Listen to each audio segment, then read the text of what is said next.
এবার আওয়ামী লীগ নিষিদ্ধের দাবিতে হুঙ্কার দিয়ে উঠল হাসনাত। বিএনপির এত দ্বিধা কেন? চলুন বিস্তারিত জেনে নেই।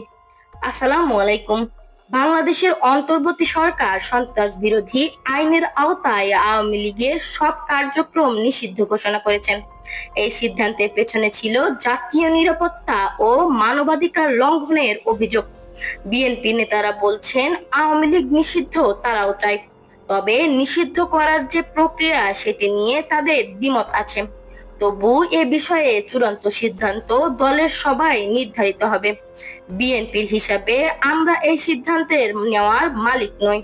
এই সিদ্ধান্ত শুধুমাত্র সরকার প্রধানরাই নিতে পারেন। অন্যদিকে ছাত্রদলরা সবাই রাজপথে নেমেছে আওয়ামী লীগকে নিষিদ্ধের দাবিতে। কি হবে সামনে সেটাই এখন জানার বাকি।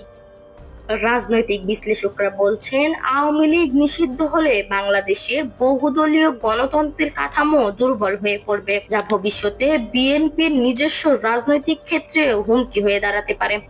এখন পরিস্থিতি দেশের ভবিষ্যৎ রাজনীতিতে কি প্রভাব ফেলবে তা সময়ই বলে দেবে। জানতে হলে আমাদের পাশে থেকে চ্যানেলটি সাবস্ক্রাইব করে দিবেন। ধন্যবাদ সবাইকে।